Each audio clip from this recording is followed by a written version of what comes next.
So I want to kick it off by reminding you about this little thing up here called your brain.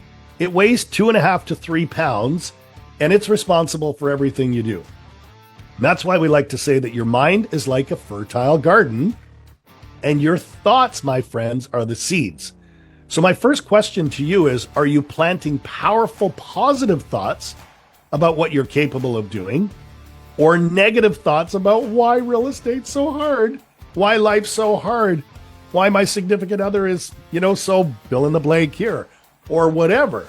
And so you got to be very, very careful about what you're thinking, because here's what's really going on in your brain. And I don't know if all of you know this, but scientists have proven that we have approximately 60 to 80,000 thoughts a day.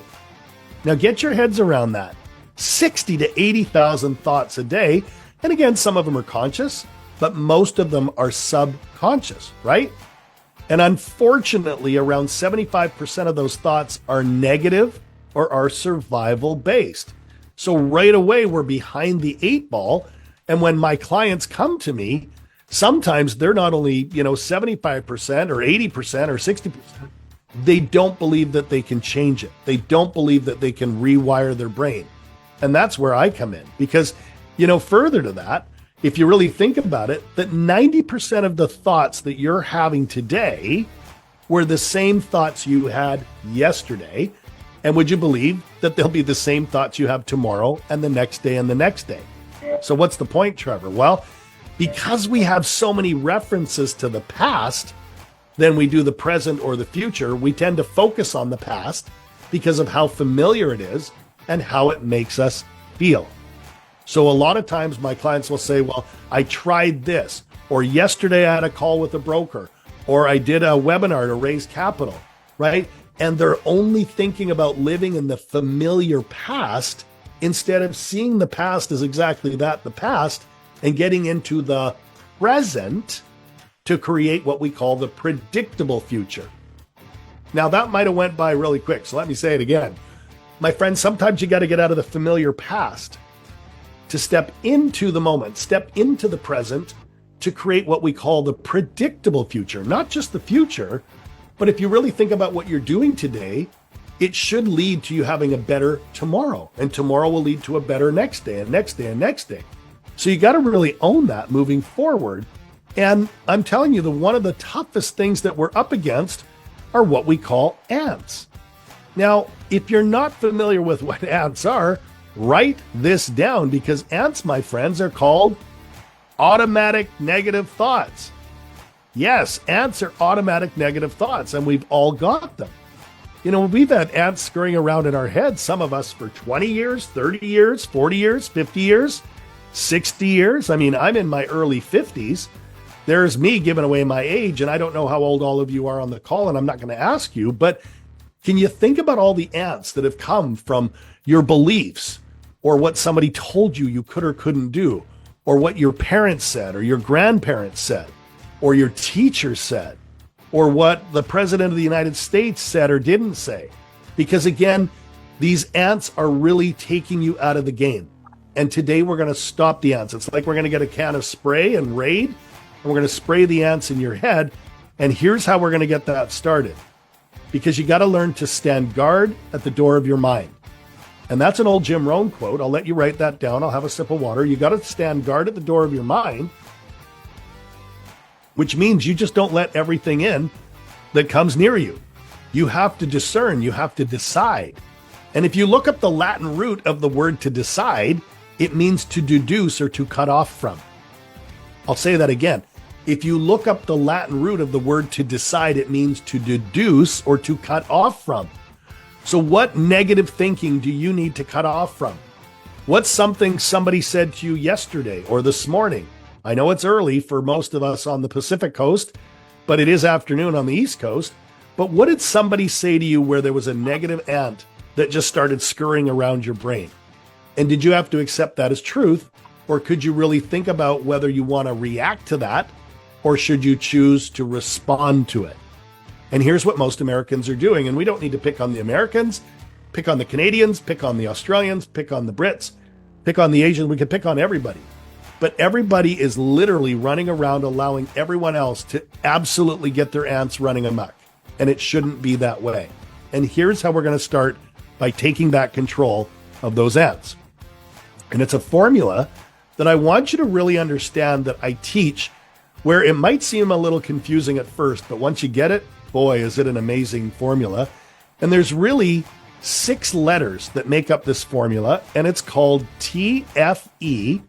And if you're going to write this down, I want you to write it such that you put the T and then an arrow to the right, and then the F, and then an arrow to the right, and then the E, and so on. So I'm going to let you do that. I'm going to have a sip of my water here, but draw this out where you've got the T going to the F, to the E, to the M, to the A, to the R, and buckle up because I'm going to dive into this quickly. All right, now that you've had some time to work on that, let's really talk about where's Trevor going with this. Well, I'm telling you, this is how your brain works. Let's just go back and figure out how you're going to take control of those ants, because everything you do starts with what? The T stands for a thought. So when you have a thought, and we go to the arrow on the right, what does your thought lead to? Well, you guys are smart. You know the letter F stands for a what? A feeling. So if your thoughts lead to feelings, what do your feelings lead to, my friends? Well, we know your feelings lead to emotion, right? And that's where you've really got to pay attention, because the quality of your day, the quality of your week, the quality of your month, the quality of your year, the quality of your life will be in direct proportion to your emotional homes, right? And some of us have really good emotions where we're inspired or engaged and we go out there and take, you know, what's coming, or we don't. So it's important to understand that we start off with a thought that leads to a feeling, and a feeling to an emotion. So what do our emotions do? This is where some people get tripped up in the formula.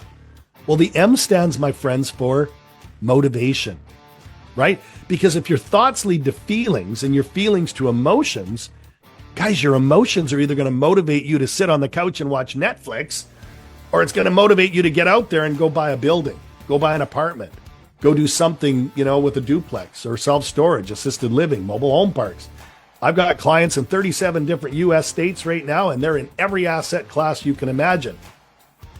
And what I do is I help them control the ants so that their thoughts, their feelings, their emotions cause them to elevate their emotions and get motivated to go out there and take what?